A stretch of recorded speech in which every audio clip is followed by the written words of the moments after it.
Hello all. ഇന്ന് റഡാറിൻ്റെ MCQസുമായിട്ടാണ് ഞാൻ വന്നിട്ടുള്ളത്. എൻ്റെ പേര് ഷിജു. നമുക്ക് ആദ്യത്തെ ചോദ്യത്തിലേക്ക് കടക്കാം. The radar range equation relates received power to. Radar range equation എന്തിനെയൊക്കെയാണ് റിലേറ്റ് ചെയ്യുന്നതെന്നാണ് ചോദിക്കുന്നത്. Transmitted power and target distance and radar cross section ആണോ, ഓൺലി ട്രാൻസ്മിറ്റഡ് പവർ ആണോ, ഓൺലി ഫ്രീക്വൻസി ആണോ, ഓൺലി ആൻറ്റന ഗെയിൻ ആണോ എന്നാണ് ചോദിക്കുന്നത്. ആക്ച്വലി റഡാർ റേഞ്ച് ഇക്വേഷൻ നോക്കിക്കഴിഞ്ഞാൽ നമുക്ക് മനസ്സിലാവും അത് ട്രാൻസ്മിറ്റഡ് പവറിനെയും ടാർഗറ്റ് ഡിസ്റ്റൻസിനെയും റഡാർ ക്രോസ് സെക്ഷനെയും എല്ലാം തമ്മിൽ റിലേറ്റ് ചെയ്യിക്കുന്നതാണെന്ന്. ഓക്കെ, അപ്പം അത് എ ആണ് കൃത്യമായിട്ടുള്ള ഉത്തരം. നമുക്കൊന്ന് കൃത്യമായിട്ടുള്ള ഇക്വേഷൻ ഒന്ന് നോക്കാം. ഓക്കെ, ഇക്വേഷൻ ഇതാണ്, നമുക്ക് നോക്കാം. എന്താണ് ആർ മാക്സ് എന്ന് പറയുന്ന മാക്സിമം റേഞ്ച് എന്ന് പറയുന്നത് P T into G square lambda square sigma divided by 4π³ P minimum the whole raise to 1/4 ആണ് കേട്ടോ.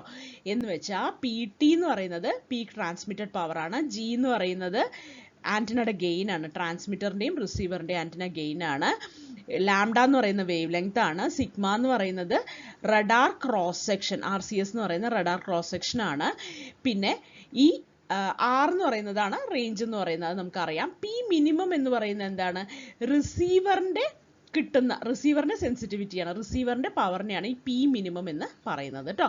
അപ്പോൾ ഇത്രയും കാര്യങ്ങളൊക്കെ ഡിപ്പെൻഡ് ചെയ്യുന്നുണ്ട്. ഓക്കെ, അതുകൊണ്ട് തന്നെ ആർ മാക്സിൻ്റെ ഫോർമുല ഒന്ന് പഠിച്ചു വെക്കുന്നത് നല്ലതാണ്. അല്ലെങ്കിൽ ഇവിടെ നമ്മൾ ചില സമയങ്ങളിൽ ഇതിനെ എന്തായിട്ടായിരിക്കും പഠിക്കുക, PR പഠിച്ചാലും മതി. PR എന്ന് പറഞ്ഞാൽ എന്താണ്, റിസീവ്ഡ് പവറിൻ്റെ ഫോർമുല ആയിട്ട് പഠിച്ചാലും മതി. റിസീവ്ഡ് പവറിൻ്റെ ഫോർമുല അതായത് പി മിനിമം ഇതിന് ഇങ്ങോട്ട് എടുക്കുകയാണേ, അപ്പോൾ എന്ത് സംഭവിക്കും, ഇവിടെ R⁴ വരും, അത് താഴേക്ക് വരും, അത്രയേ ഉള്ളൂ. അതായത് ഇവിടെ താഴെ 4π ദ ഹോൾ ക്യൂബും R⁴ വരും. പിന്നെ ഇവിടെ മുകളിൽ എന്ത് വരും, PT വരും, G² വരും, ലാംഡ സ്ക്വയർ വരും, സിഗ്മയും വരും, അത്രേ ഉള്ളൂ. ഓക്കെ, അപ്പോൾ PR-ൻ്റെ ഫോർമുല ഇങ്ങനെയായിട്ട് പഠിക്കുക, അല്ലെങ്കിൽ ആറിൻ്റെ ഫോർമുലയായിട്ട് പഠിക്കുക. ആർ എന്ന് പറഞ്ഞാൽ റേഞ്ചിൻ്റെ ഫോർമുലയാണ്, PR എന്ന് പറഞ്ഞാൽ റിസീവ്ഡ് പവറിൻ്റെ ഫോർമുലയാണ്. ഓക്കെ, അടുത്തത് നമുക്ക് നോക്കാം. The term radar cross section refers to. അപ്പം നമ്മൾ ഇത്രയും നേരം കണ്ടപ്പോൾ ഗെയിൻ മനസ്സിലായി, റേഞ്ച് മനസ്സിലായി, പവർ മനസ്സിലായി അല്ലേ. ക്രോസ് സെക്ഷൻ എന്തായിരിക്കും, റഡാർ ക്രോസ് സെക്ഷൻ എന്ന് പറഞ്ഞു കഴിഞ്ഞാൽ എന്താ സംഭവം എന്ന് പറഞ്ഞാൽ അത് ശരിക്കും റിഫ്ലക്റ്റിവിറ്റി ഓഫ് ദി ടാർഗറ്റിനെയാണ് പറയുന്നത്. അതായത് നല്ലോണം റിഫ്ലക്റ്റിവിറ്റി ഉണ്ടെങ്കിൽ പെട്ടെന്ന് ഡിറ്റക്ട് ചെയ്യാൻ നമുക്ക് പറ്റും. അപ്പോൾ അതായത് എത്ര ഡിറ്റക്റ്റബിൾ ആണ് ആ ഒബ്ജക്റ്റ് എന്ന്, റഡാർ ഉപയോഗിച്ച് എത്ര ഡിറ്റക്റ്റബിൾ ആണ് എന്നാണ് റഡാർ ക്രോസ് സെക്ഷൻ കൊണ്ട് ആക്ച്വലി അത് ക്വാണ്ടിഫൈ ചെയ്യുന്നത് കേട്ടോ. അപ്പോൾ term radar cross section refers to physical area അല്ല, ഏരിയ ഓഫ് ആൻറ്റിന അല്ല, measure of how detectable an object is by radar. Okay, അപ്പോൾ അതാണ് അത് ക്വാണ്ടിഫൈ ചെയ്യുന്നത്. It quantifies the reflectivity of a target towards a radar. Larger RCS means target is more easily detected. Okay, അടുത്ത ചോദ്യം. Which of the following is a type of radar that measures the distance to a target?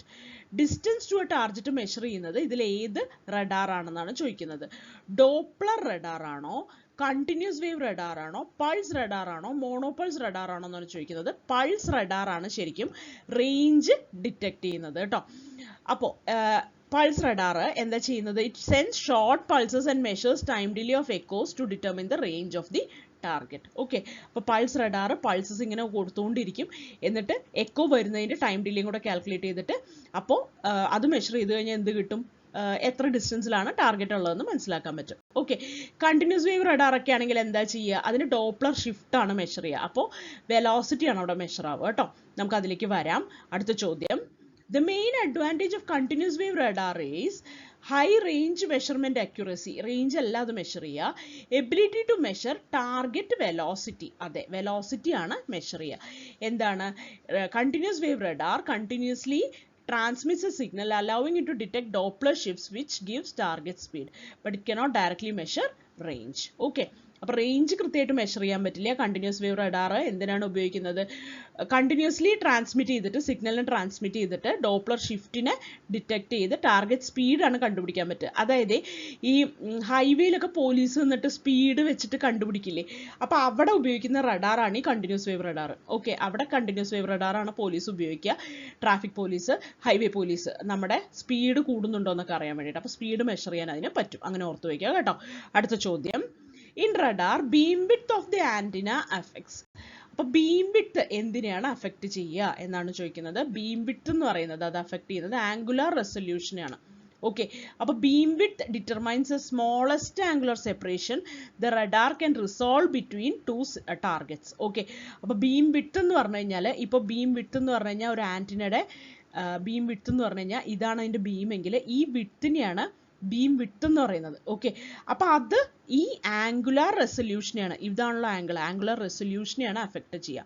Okay, അപ്പോൾ smallest angular separation the radar can resolve between two targets. Okay, അതിനെയാണ് ഈ beam width effect ചെയ്യുക. ഇനി range resolution എന്ന് പറയുന്ന സാധനമുണ്ട്. Range എന്ന് പറഞ്ഞാൽ എന്താ? ഇതായത് ആംഗുലാർ റെസൊല്യൂഷൻ എന്ന് പറഞ്ഞാൽ രണ്ട് സാധനങ്ങൾ തമ്മിലുള്ള ആംഗിൾ എന്നാണ് ആംഗുലർ റെസൊല്യൂഷൻ കൊണ്ട് ഉദ്ദേശിക്കുന്നത്. ഓക്കെ, ആംഗുലാർ സെപ്പറേഷൻ ബിറ്റ്വീൻ രണ്ട് ഒബ്ജക്ട്സ് ആംഗുലാർലി സെപ്പറേറ്റഡ് ആണെങ്കിൽ അത് പെട്ടെന്ന് കണ്ടുപിടിക്കാൻ പറ്റും എന്നാണ് ഈ ആംഗുലർ റെസൊല്യൂഷൻ വെച്ച് ഉദ്ദേശിക്കുന്നത്. റേഞ്ച് റെസൊല്യൂഷൻ കൊണ്ട് ഉദ്ദേശിക്കുന്നത് എന്താ? ഇത് ഡിസ്റ്റൻസ് ബൈ ഡിസ്റ്റൻസ് എന്തോരം ദൂരത്തിലാണ് എന്നുള്ളതാണ് റേഞ്ച് റെസൊല്യൂഷൻ കൊണ്ട് ഉദ്ദേശിക്കുന്നത്. അതിന് പൾസ് വിഡ്ത്ത് വെച്ചിട്ടാണ് നമ്മൾ ആന്റിനയുടെ പൾസ് വിഡ്ത്ത് അനുസരിച്ചിട്ടാണ് റേഞ്ച് റെസൊല്യൂഷൻ എഫക്റ്റ് ആവുക. ഓക്കെ, അപ്പോൾ പൾസ് വിഡ്ത്തും റേഞ്ച് റെസൊല്യൂഷനും തമ്മിൽ ബന്ധമുണ്ട്. പൾസ് വിഡ്ത്ത് എന്ന് പറഞ്ഞാൽ ഇതാണ് പൾസ് വിഡ്ത്ത് എന്ന് പറയുന്നത്. ഓക്കെ, അപ്പോൾ തമ്മിലുള്ള ഡിസ്റ്റൻസ്, രണ്ട് ആളുകൾ തമ്മിലുള്ള ഫിസിക്കൽ ഡിസ്റ്റൻസ് എന്ന് പറയുന്നത് ഇതാണ്. അപ്പോൾ രണ്ട് ഒബ്ജക്ട്സ് തമ്മിലുള്ള ദൂരം, ഡിസ്റ്റൻസ് അളക്കാനാണ് ഇത് ഉപയോഗിക്കുന്നത്. ഓക്കെ, അപ്പോൾ റേഞ്ച് റെസൊല്യൂഷൻ എന്ന് പറയുന്നത് പൾസ് വിഡ്ത്തുമായിട്ട് ബന്ധപ്പെട്ട് ഓർത്ത് വയ്ക്കുക. അതേപോലെ തന്നെ ആംഗുലർ റെസൊല്യൂഷൻ എന്ന് പറയുന്നത് ബീം വിഡ്ത്തുമായിട്ട് ബന്ധപ്പെട്ടിട്ട് ഓർത്ത് വയ്ക്കുക. ഓക്കെ, അത് ഇൻവേഴ്സ്ലി പ്രൊപ്പോർഷണലാണ്. അത് അതിലേക്ക് വരുമ്പോൾ ഞാൻ പറയാം കേട്ടോ. അതുമായിട്ട് ബന്ധപ്പെട്ടിട്ടുള്ള ഒരു ക്വസ്റ്റ്യൻ വരുമ്പോൾ ഞാൻ പറഞ്ഞുതരാം. അടുത്ത ചോദ്യം, what is A typical frequency range of radar systems? Radar സിസ്റ്റത്തിന്റെ ടിപ്പിക്കൽ ഫ്രീക്വൻസി റേഞ്ച് എത്രയാണ്? അപ്പോൾ റഡാർ എന്ന് പറയുമ്പോൾ തന്നെ ആലോചിച്ച് വയ്ക്കാം, മില്ലിമീറ്റർ വേവ് ആണ് അവിടെ ഉപയോഗിക്കുക. മില്ലിമീറ്റർ വേവ് എന്ന് പറയുമ്പോൾ തന്നെ 3 MHz to 300 GHz ആണ് റേഞ്ച് വരിക കേട്ടോ. ഹൈ ഫ്രീക്വൻസി റേഞ്ചിലാണ് അത് വരിക. ഓക്കെ, അപ്പോൾ ഹൈ ഫ്രീക്വൻസി റേഞ്ച് മുതൽ 3 MHz മുതൽ ആണ് അതിന് വരിക, 300 GHz വരെയാണ് വരിക. അടുത്ത ചോദ്യം, radar detection range increases with. റഡാറിൻ്റെ ഡിറ്റക്ഷൻ റേഞ്ച് നമ്മളിപ്പോൾ റേഞ്ചിൻ്റെ ഇക്വേഷൻ പഠിച്ചുള്ളൂ അല്ലേ. അപ്പോൾ റഡാർ ഡിറ്റക്ഷൻ റേഞ്ചിൽ റേഞ്ച് പ്രൊപ്പോർഷണൽ ടു എന്തൊക്കെയാണ് ഒന്ന് ആലോചിച്ച് നോക്കൂ. ട്രാൻസ്മിറ്റഡ് പവർ, അതെ സത്യമാണ് അല്ലേ, PT മുകളിലാണ് വരുന്നത്. ഇൻക്രീസ്ഡ് ആൻറ്റിന ഗെയിൻ, അതെ G² മുകളിലാണ് വരുന്നത്. ലാർജർ ടാർഗറ്റ് RCS എന്ന് പറഞ്ഞിട്ട് നമ്മളൊരു ഇത് പഠിച്ചിട്ടുണ്ടായിരുന്നു, ടാർഗറ്റിൻ്റെ RCS എന്ന് പറഞ്ഞ് പഠിച്ചിട്ടുണ്ടായിരുന്നു. അതാണ് സിഗ്മ എന്ന് പറയുന്നത്, അതും മുകളിലാണ് വരുന്നത് അല്ലേ. അപ്പോൾ ഇതെല്ലാത്തിനെയും അത് ഡിറ്റക്റ്റ് ചെയ്യും, ഇതെല്ലാത്തിനെയും ഡിപ്പെൻഡ് ചെയ്യും. ഓക്കെ, λ² ഇവിടെ മുകളിൽ വരും. താഴെ എന്താണ് വരുന്നത് ഓർമ്മയുണ്ടെങ്കിൽ നിങ്ങൾക്ക് P മിനിമം ആയിരിക്കും, ഹോൾ റേസ് ടു 1/4 ആയിരുന്നു കേട്ടോ. ഇങ്ങനെ ഒന്ന് ഓർത്ത് വയ്ക്കുക. അപ്പോൾ ഇവിടെ എന്തൊക്കെ വന്നു? ട്രാൻസ്മിറ്റഡ് പവർ PT-നെ ഡിപ്പെൻഡ് ചെയ്യുന്നുണ്ട്, ഗെയിനിനെ ഡിപ്പെൻഡ് ചെയ്യുന്നുണ്ട്, സിഗ്മ എന്ന് പറയുന്ന RCS-നെ ഡിപ്പെൻഡ് ചെയ്യുന്നുണ്ട്, അതേപോലെ തന്നെ വേവ് ലെങ്തിനെ ഡിപ്പെൻഡ് ചെയ്യുന്നുണ്ട്. ഓക്കെ, അപ്പോൾ ഓൾ ഓഫ് ദി എബവ് എന്നാണ് അർത്ഥം. അപ്പോൾ എല്ലാം ഇത് ഇൻക്രീസ് ചെയ്യുമ്പോൾ, R ഇൻക്രീസ് ചെയ്യാന്ന് പറഞ്ഞു കഴിഞ്ഞാൽ ഇതൊക്കെ മുകളിലല്ലേ വരുന്നത്, അപ്പോൾ ഇതൊക്കെ ഇൻക്രീസ് ചെയ്യുമ്പോൾ R ഇൻക്രീസ് ചെയ്യും. ഓക്കെ, അടുത്ത ചോദ്യം, what is the role of duplexer in a radar system? Amplify signals ആണോ? അല്ല, switch between transmitter and receiver using same antenna. അതാണ് ഡ്യൂപ്ലെക്സർ ചെയ്യുക. എന്താ ചെയ്യുക? ഒരു സിംഗിൾ ആൻറ്റിന ഉണ്ടാവുള്ളൂ, അതുകൊണ്ടാണ് പൾസ് ട്രാൻസ്മിറ്റ് ചെയ്യുന്നത്, അതുകൊണ്ട് തന്നെയാണ് എക്കോസ് റിസീവ് ചെയ്യുന്നതും. ഓക്കെ, അപ്പോൾ ഒരു ഡ്യൂപ്ലെക്സർ ഉപയോഗിച്ചുകൊണ്ട്, ആ സിംഗിൾ ആൻറ്റിന ഉപയോഗിച്ചുകൊണ്ട് നമുക്ക് ട്രാൻസ്മിഷനും റിസപ്ഷനും ഒരുമിച്ച് പോസിബിൾ ആക്കാൻ പറ്റും. ഓക്കെ, ആ ഡ്യൂപ്ലെക്സർ എന്ത് ചെയ്യും? ട്രാൻസ്മിറ്റ് ചെയ്യുന്ന സമയത്ത് ട്രാൻസ്മിറ്ററിലേക്ക് സ്വിച്ച് ചെയ്യും, റിസീവ് ചെയ്യുന്ന സമയത്ത് റിസീവറിലേക്ക് സ്വിച്ച് ചെയ്യും കേട്ടോ. അടുത്ത ചോദ്യം, which radar type is used in air traffic control to detect aircraft? Aircraft detect ചെയ്യാൻ പറ്റിയ റഡാർ ടൈപ്പ് ഏതാണെന്നാണ്. കണ്ടിന്യൂസ് വേവ് റഡാർ അല്ല, വെതർ റഡാർ അല്ല, പ്രൈമറി സർവേലൻസ് റഡാർ ആണ്, PSR ആണ് അതിനൊക്കെ ഉപയോഗിക്കുക കേട്ടോ. പ്രൈമറി സർവേലൻസ് റഡാർ എന്ന് പറഞ്ഞാൽ it uses reflected signals providing range and azimuth without requiring cooperation from the aircraft. Okay, അപ്പോൾ ഒരു എയർക്രാഫ്റ്റിനെ ഡിറ്റക്ട് ചെയ്യാൻ ഏറ്റവും നല്ലത് പ്രൈമറി സർവേലൻസ് റഡാർ ആണ്. ഓക്കെ, അതിൻ്റെ റേഞ്ച് എന്ന് പറഞ്ഞാൽ അത് സഞ്ചരിക്കുന്ന ഏറ്റവും ദൂരം, അതുപോലെ തന്നെ അസിമുത്ത് എന്ന് പറഞ്ഞു കഴിഞ്ഞാൽ എന്താണ്, ക്ലോക്ക് വൈസ് ആയിട്ട് നമ്മൾ ഹൊറിസോണ്ടൽ ആംഗിൾ മെഷർ ചെയ്യുന്നതിനാണ് ഈ അസിമുത്ത് എന്ന് പറയുന്നത്. ഇങ്ങനെ ഒരു ഇപ്പോൾ ഇവിടെ നിന്ന് ഒരു ആംഗിൾ ഇങ്ങോട്ട് ക്ലോക്ക് വൈസ് ആയിട്ട് മെഷർ ചെയ്തു എന്ന് പറഞ്ഞു കഴിഞ്ഞാൽ അതായിരിക്കും അസിമുത്ത് എന്ന് പറയുന്നത്. ഓക്കെ, ഇപ്പോൾ ഇവിടെയാണ് പ്ലെയിൻ എങ്കിൽ അതായിരിക്കും അസിമുത്ത് എന്ന് പറയുന്നത് കേട്ടോ. അതേപോലെ അസിമുത്ത് ഉണ്ട്, എലിവേഷനും ഉണ്ട്. എലിവേഷൻ എന്ന് പറഞ്ഞു കഴിഞ്ഞാൽ എന്താണ്, ഒരു ഇതിൻ്റെ വെർട്ടിക്കൽ ആയിട്ടുള്ള ആംഗിളിനെയാണ്, ആംഗിൾ മെഷർ ചെയ്യുമ്പോഴാണ് എലിവേഷൻ ആണ് അതിൻ്റെ മെഷർ ചെയ്തതെന്ന് നമ്മൾ പറയാം. അസിമുത്തും എലിവേഷനും കൂടി ഉണ്ടെങ്കിൽ മൊത്തം 360 ഡിഗ്രീസിലുള്ള അതിൻ്റെ ഇൻഫർമേഷൻ നമുക്ക് കിട്ടിയെന്നാണ് അതിനർത്ഥം കേട്ടോ. അടുത്ത ചോദ്യം, whether radar primarily uses which frequency band? Whether radar ഏത് ഫ്രീക്വൻസി ബാൻഡാണ് ഉപയോഗിക്കുക? എസ് ബാൻഡും സി ബാൻഡും ആണ് വെദർ റഡാർസ് ഉപയോഗിക്കുക കേട്ടോ. എസ് ബാൻഡ് സി ബാൻഡ് എന്നൊക്കെ പറഞ്ഞാൽ എസ് ബാൻഡ് 2 to 4 ആണ്, സി ബാൻഡ് 4 to 8 ആണ്. ഓക്കെ, അതൊന്ന് ഓർത്ത് വെക്കണം. അപ്പോൾ എസ് ബാൻഡും സി ബാൻഡും ആണ് വെദർ റഡാർസിന് ഉപയോഗിക്കുക. ഓക്കെ, അത് എന്തുകൊണ്ടാന്ന് പറഞ്ഞു കഴിഞ്ഞാൽ ദേ പെനട്രേറ്റ് പ്രസിപ്പിറ്റേഷൻ ഇഫക്റ്റീവ്ലി, അതുകൊണ്ട് വെദർ മോണിറ്ററിങ്ങിന് അവർ വളരെ ഹെൽപ്ഫുൾ ആയിരിക്കും. അടുത്ത ചോദ്യം, which component in a radar system determines angular resolution? Angular resolution എന്ന് പറഞ്ഞാൽ നമ്മൾ എന്ത് ഓർക്കണം എന്നാ പറഞ്ഞത്? ആംഗുലർ റെസൊല്യൂഷൻ എന്ന് പറഞ്ഞാൽ ഞാൻ ബീം വിഡ്ത്ത് ആലോചിക്കണം എന്നാണ് പറഞ്ഞത് അല്ലേ. അപ്പോൾ അതുമായിട്ട് ബന്ധപ്പെട്ട് പൾസ് വിഡ്ത്ത് അല്ല. പൾസ് വിഡ്ത്ത് എന്ന് പറഞ്ഞു കഴിഞ്ഞാൽ എന്താണ്, റേഞ്ച് റെസൊല്യൂഷൻ ആണെന്ന് നമ്മൾ പഠിച്ചിട്ടുണ്ടായിരുന്നു.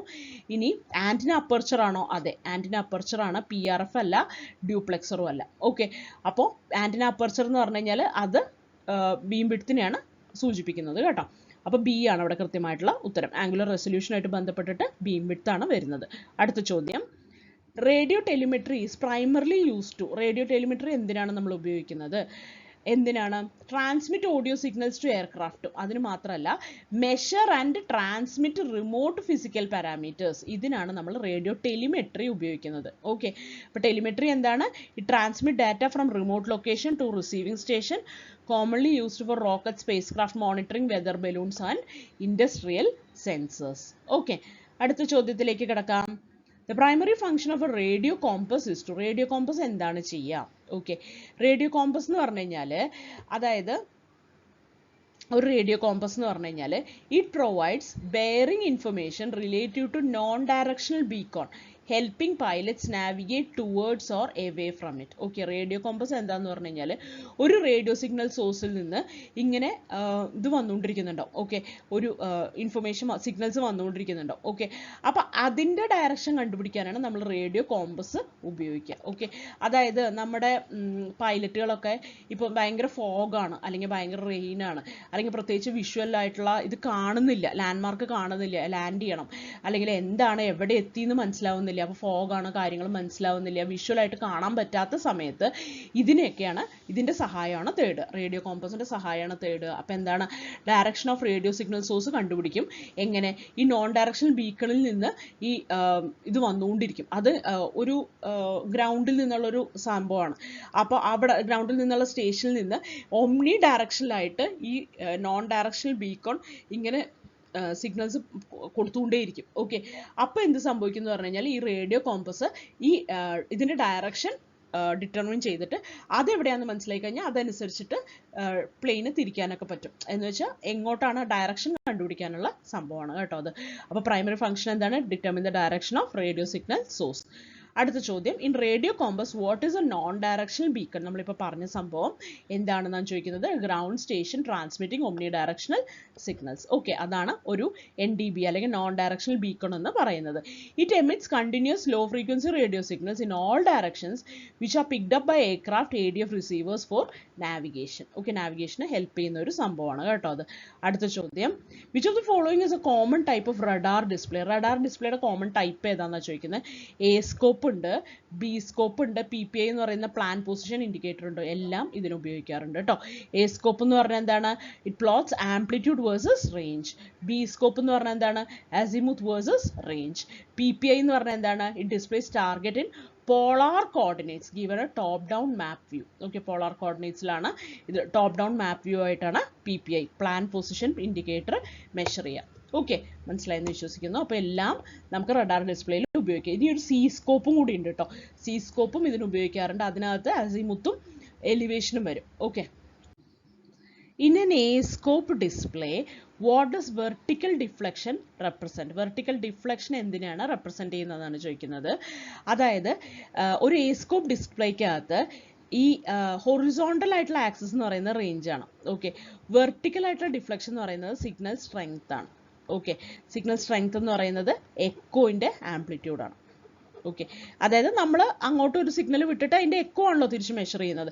അപ്പോൾ എക്കോയിന്റെ ആംപ്ലിറ്റ്യൂഡ് ആണ് ഈ സിഗ്നൽ സ്ട്രെങ്ത് എന്ന് പറയുന്നത്. അപ്പോൾ ടാർഗറ്റ് അസിമുത്ത് അല്ല, അസിമുത്ത് വരുന്നത് ബി സ്കോപ്പിലാണ്. ടാർഗറ്റ് റേഞ്ച് അല്ല, അത് ഇതിന്റെ എക്സ് ആക്സിസ് ആണ്. വെർട്ടിക്കൽ റിഫ്ലക്ഷൻ അല്ല, എക്കോ ആംപ്ലിറ്റ്യൂഡ് അല്ലെങ്കിൽ സിഗ്നൽ സ്ട്രെങ്ത് ആണ്. സി ആണ് കൃത്യമായിട്ടുള്ള ഉത്തരം കേട്ടോ. അടുത്തത്, which radar display is most suitable for air traffic control? Air traffic കൺട്രോളിന് ഏറ്റവും നല്ലത് ഏതാണെന്നാണ് ചോദിക്കുന്നത്. എ സ്കോപ്പും അല്ല, ബി സ്കോപ്പും അല്ല, PPA ആണ് അതിന് ഏറ്റവും നല്ലത് കേട്ടോ. അതായത് അതിലൊരു ടോപ്പ് ഡൗൺ വ്യൂ കിട്ടുമല്ലോ, showing multiple aircraft relative to radar station, which is ideal for air traffic management. Air traffic കൺട്രോളിന് PPA ആണ് ഉപയോഗിക്കുക. ഓക്കെ. അടുത്തത്, which display is used in tracking radars to lock on a target? Lock ചെയ്യാൻ വേണ്ടിയിട്ട് ഏതാണ് ഉപയോഗിക്കാൻ പറ്റുന്നത്? അതിന് ഏറ്റവും നല്ലത് രണ്ട് ആംഗുലർ കോർഡിനേറ്റ്സും തരുന്നത്. അതായത് ആംഗുലർ കോർഡിനേറ്റ്സ് ഏതൊക്കെയാണ്? ഹൊറിസോണ്ടൽ ആംഗിളിന്റെ ഇത് തരുന്നത് അസിമുത്താണ്, വെർട്ടിക്കൽ ആംഗിളിന്റെ എലിവേഷൻ ആണ്. അത് രണ്ടും കൂടെ തരുന്നത് സി സ്കോപ്പ് ആണ്. ഓക്കെ. അപ്പോൾ C scope provides angular coordinates, azimuth and elevation relative to radar bore site, which is critical for tracking target and missile guidance. Okay. ടാർഗറ്റിനെ ലോക്ക് ചെയ്യാൻ ഏറ്റവും നല്ലത് രണ്ട് ആംഗുലർ കോർഡിനേറ്റ്സും, എല്ലാ ആംഗുലർ കോർഡിനേറ്റ്സും കിട്ടുന്നതല്ലേ. അപ്പോൾ അത് സി സ്കോപ്പ് വെച്ചിട്ടാണ് നമുക്ക് ചെയ്യാൻ പറ്റുക കേട്ടോ. സി ആണ് ഉത്തരം. അടുത്ത ചോദ്യം, moving target indicator MTI radar is use to. Moving target indicator എന്തിനാ യൂസ് ചെയ്യുക? Detect stationary object. Moving target indicator എന്തായാലും സ്റ്റേഷനറി ഒബ്ജക്റ്റിന് ആയിരിക്കില്ല. Detect moving target in presence of clutter. അതെ, ഇതിനാണ് ഇത് ഉപയോഗിക്കുക കേട്ടോ. അതായത് ക്ലട്ടർ പറഞ്ഞാൽ എന്താ? ക്ലട്ടർ എന്ന് പറഞ്ഞാൽ സ്റ്റേഷനറി ആയിട്ടുള്ള ഒബ്ജക്ട്സ് ആണ്. ഓക്കെ. അപ്പോൾ ഈ MTI റഡാറിൽ ഡോപ്ലർ പ്രോസസ്സിംഗ് ആണ് ഉപയോഗിക്കുക. എന്തിന്? സ്റ്റേഷനറി ഒബ്ജക്ട്സിനെ മൂവിങ് ടാർഗറ്റ്സുമായിട്ട് ഫിൽട്ടർ ഔട്ട് ചെയ്യാൻ വേണ്ടിയിട്ട്. അപ്പോൾ എയർക്രാഫ്റ്റ്, വെഹിക്കിൾസ് ഒക്കെ മൂവ് ചെയ്യുന്നുണ്ടായിരിക്കുമല്ലോ. അപ്പോൾ ഈ ഡോപ്ലർ പ്രോസസ്സിംഗ് ഉപയോഗിച്ചുകൊണ്ട് മൂവ് ചെയ്യുന്നുണ്ടോ, ഡോപ്ലർ ഷിഫ്റ്റ് വരുന്നുണ്ടോ എന്നറിയാൻ വേണ്ടി ഇങ്ങനെ റഡാർ ഡിറ്റക്ട് ചെയ്യുന്നത് അതാണ്. മൂവ് ചെയ്യുന്നുണ്ടോ, മൂവ് ചെയ്യുന്ന ആൾക്കാരുടെ കാര്യങ്ങളാണ് അത് ഡിറ്റക്ട് ചെയ്യുക. ഓക്കെ. മൂവിങ് ടാർഗറ്റ്സിനാണ് ഡിറ്റക്ട് ചെയ്യുക. എന്തിൻ്റെ ഇടയിൽ? ക്ലട്ടറിൻ്റെ ഇടയിൽ. ക്ലട്ടർ എന്ന് പറഞ്ഞാൽ സ്റ്റേഷനറി ഒബ്ജക്ട്സിൻ്റെ ഇടയിൽ. ഓക്കെ. അടുത്തത്, ground penetrating radar is used for. Ground penetrating radar പറഞ്ഞാൽ എന്തിനായിരിക്കും ഉപയോഗിക്കുന്നത്? ഗ്രൗണ്ടിനെ പെനട്രേറ്റ് ചെയ്ത് പോകാൻ, അതിൻ്റെ ഉള്ളിലേക്ക് പോകാൻ. അപ്പോൾ അണ്ടർഗ്രൗണ്ടിലുള്ള എന്തോ കാര്യം കാണാനാണ് അല്ലേ? ഡിറ്റക്റ്റിംഗ് എയർക്രാഫ്റ്റ് അതായിരിക്കില്ല. Detective underground objects, measuring rainfall അല്ല, ട്രാക്കിംഗ് ഷിപ്പ് അല്ല. അപ്പോൾ GPR uses radar pulses to detect buried objects or structures, widely used in geology, archaeology and construction. അപ്പോൾ ഗ്രൗണ്ട് പെനട്രേറ്റിംഗ് റഡാർ അണ്ടർഗ്രൗണ്ട് ഒബ്ജക്ട്സിൽ കണ്ടുപിടിക്കാനാണ്, ഡിറ്റക്ട് ചെയ്യാനാണ് ഉപയോഗിക്കുന്നത് കേട്ടോ. അടുത്ത ചോദ്യത്തിലേക്ക് കടക്കാം. Which type of radar is suitable for speed enforcement in highways? ഇത് കുറച്ച് മുമ്പ് നമ്മളിത് പറഞ്ഞതാണ് അല്ലേ. പൾസ് റഡാർ ആണോ? അല്ല, പൾസ് റഡാർ റേഞ്ച് കണ്ടുപിടിക്കാൻ വേണ്ടിയിട്ടാണ് അത് ഉപയോഗിക്കുക. അപ്പം നമ്മൾ റേഞ്ച് കണ്ടുപിടിക്കേണ്ട കാര്യമില്ല. ഹൈവേസിൽ സ്പീഡ് എൻഫോഴ്സ്മെന്റിനാണ്, സ്പീഡാണ് കണ്ടുപിടിക്കേണ്ടത് അല്ലേ. ഇത്ര കിലോമീറ്ററിന് മുകളിൽ പോയേ ഫൈൻ അടിക്കാം, അതാണ് കണ്ടുപിടിക്കേണ്ടത് അല്ലേ. അപ്പോൾ കണ്ടിന്യൂസ് വേവ് റഡാറാണ്, കണ്ടിന്യൂസ് വേവ് ഡോപ്ലർ റഡാറാണ് അതിന് ഉപയോഗിക്കുക. It measures vehicle speed accurately by detecting frequency shift of reflected signals from moving vehicles. Okay. അപ്പോൾ കണ്ടിന്യൂസ് വേവ് ഡോപ്ലർ റഡാർ ആണ് എന്തിന്? ടാർഗറ്റിന്റെ വെലോസിറ്റി കണ്ടുപിടിക്കാൻ ഉപയോഗിക്കുന്നത്. പൾസ് റഡാർ എന്തിനാണ് ഉപയോഗിക്കുക? റേഞ്ച് കണ്ടുപിടിക്കാനാണ് ഉപയോഗിക്കുക. അടുത്ത ചോദ്യം, what is the main difference between pulse radar and continuous wave radar?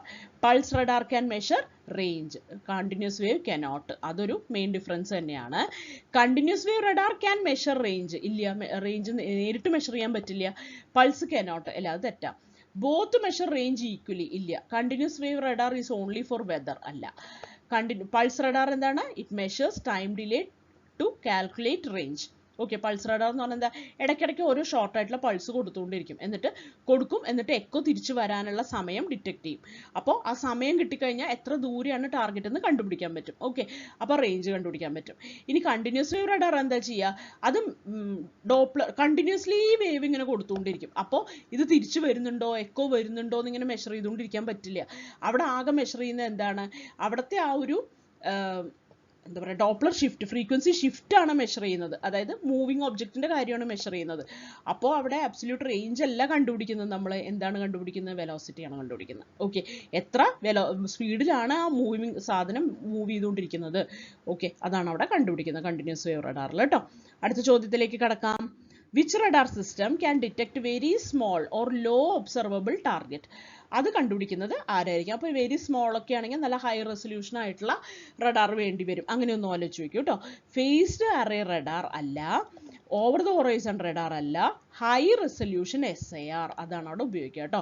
Continuous wave Doppler റഡാറും അല്ല. Synthetic aperture radar SAR provides fine resolution ground images capable of detecting small or camouflaged targets, making it ideal for reconnaissance and surveillance. Okay, അപ്പോൾ small അല്ലെങ്കിൽ camouflaged ആയിട്ടുള്ള target ഒക്കെ detect ചെയ്യാൻ വേണ്ടി fine resolution ground images കിട്ടാൻ വേണ്ടിയിട്ട് എന്താണ് ഉപയോഗിക്കുക നമ്മൾ? ഹൈ റെസൊല്യൂഷൻ SAR ആണ്, സിന്തറ്റിക് അപ്പർച്ചർ റഡാർ ആണ് നമ്മൾ ഉപയോഗിക്കാറുള്ളത് കേട്ടോ. അപ്പോൾ കാമോഫ്ലോജ്ഡ് ആയിട്ടുള്ള ടാർഗറ്റുകൾ എന്ന് പറഞ്ഞാൽ എന്താണ്? കാമോഫ്ലോജ് എന്ന് പറഞ്ഞാൽ തന്നെ എന്താണ് സംഭവം? നമ്മുടെ ഈ കെമിലിയോൺ, ഈ മറ്റേ ഓന്തൊക്കെ ഇതിനനുസരിച്ചിട്ട് നിറം മാറില്ല. അതേപോലെ നമ്മുടെ മിലിറ്ററിക്കാരൊക്കെ ചുറ്റുപാടും അനുസരിച്ചിട്ടാണ് അവരുടെയൊക്കെ യൂണിഫോം കണ്ടിട്ടില്ലേ, ആർമിയുടെയൊക്കെ യൂണിഫോം കണ്ടു കഴിഞ്ഞാൽ നമുക്കറിയാം അത് ശരിക്കും ആ കാർഡിൻ്റെയൊക്കെ അതേ യൂണിഫോം ആയിരിക്കും. അപ്പോൾ കാർഡിൻ്റെ ഇടയിൽ കുറേ ആർമിക്കാരുണ്ടെങ്കിൽ നമുക്ക് പെട്ടെന്ന് മനസ്സിലാവുന്നില്ല അവരതിൻ്റെ ഇടയിലുണ്ടെന്ന്. അപ്പോൾ അത്രയും കൃത്യമായിട്ടുള്ള ഹൈ റെസൊല്യൂഷനുള്ള റഡാർ തന്നെ വേണം. അത് അവരവിടെ ഉണ്ട്, അവിടെ ശരിക്കും വേറെ ആളുകളാണ് ഉള്ളത് എന്നൊക്കെ മനസ്സിലാക്കാൻ വേണ്ടിയിട്ട്. അപ്പോൾ അതിന് വേണ്ടിയിട്ട് അതൊക്കെ കണ്ടുപിടിക്കാൻ വേണ്ടിയിട്ടാണ് ഹൈ റെസൊല്യൂഷൻ SAR നമുക്ക് ഉള്ളത്. ഓക്കെ, അടുത്ത ചോദ്യം. Which radar type is used to detect sea waves and monitor ocean currents? Sea wave, ocean current ഒക്കെ മോണിറ്റർ ചെയ്യാൻ ഏതാണ് യൂസ് ചെയ്യുക നോക്കാം. വെതർ റഡാർ അല്ല, മറൈൻ റഡാർ കാണുമ്പോൾ അതാണെന്ന് തോന്നും, പക്ഷെ അതല്ല. High frequency surface wave radar, C ആണ് ഉത്തരം കേട്ടോ. Surface wave radar uses high frequency radio waves that follow sea surface, allowing long range detection of waves, currents and ships. Okay, high frequency surface wave radar ആണ് sea വേവിനെയും ocean കറണ്ടിനെയും detect ചെയ്യാൻ ഉപയോഗിക്കുന്നത്. അടുത്ത ചോദ്യം, അവസാനത്തെ ചോദ്യമാണ്. What is the main advantage of pulse Doppler radar over ordinary pulse radar? Ordinary pulse radarും pulse Doppler radarും തമ്മിലുള്ള മെയിൻ അഡ്വാൻറ്റേജ് എന്താണ്? പൾസ് ഡോപ്ലർ റഡാറിൻ്റെ അഡ്വാൻറ്റേജ് എന്താണെന്നാണ് ചോദിക്കുന്നത്. ലോങ്ങർ ആൻറ്റിന സൈസ് ആണോ? അല്ല. Better speed measurement in presence of clutter, അതാണ് കൃത്യമായിട്ടുള്ള ഉത്തരം കേട്ടോ. Pulse Doppler radar can measure both range and velocity and filter out clutter, allowing moving target detection even near the ground or other stationary objects. Okay, അപ്പോൾ pulse Doppler radar എന്ത് ചെയ്യും? Pulse radar എന്ത് ചെയ്യും? Range detect ചെയ്യും. Doppler radar എന്ത് ചെയ്യും? Velocity കണ്ടുപിടിക്കും. Pulse Doppler radar ആണെങ്കിലോ റേഞ്ചും വെലോസിറ്റിയും കൂടെ മെഷർ ചെയ്യാൻ പറ്റും. ഓക്കെ, എന്നിട്ട് ക്ലട്ടർ ഫിൽട്ടർ ഔട്ട് ചെയ്യാൻ പറ്റും. ക്ലട്ടർ ഫിൽട്ടർ ഔട്ട് ചെയ്യാന്ന് പറഞ്ഞു കഴിഞ്ഞാൽ എന്താണ്? ആ ഒരു സ്റ്റേഷനറി ആയിട്ടുള്ള ഒബ്ജക്ട്സിൻ്റെ കാര്യങ്ങളൊന്നും അതവിടെ തരില്ല. മൂവിങ് ആയിട്ടുള്ള ഒബ്ജക്ട്സിൻ്റെ കാര്യങ്ങളാണ് അത് പറഞ്ഞുതരാം. Okay, allowing moving target detection even near the ground or other stationary objects. Okay, അപ്പോൾ ഇത്രയൊക്കെയാണ് 25 ചോദ്യങ്ങൾ റഡാറുമായിട്ട് ബന്ധപ്പെട്ടിട്ടുള്ളത്. അപ്പോൾ എല്ലാവരും നല്ലോണം പഠിക്കുക. Thank you.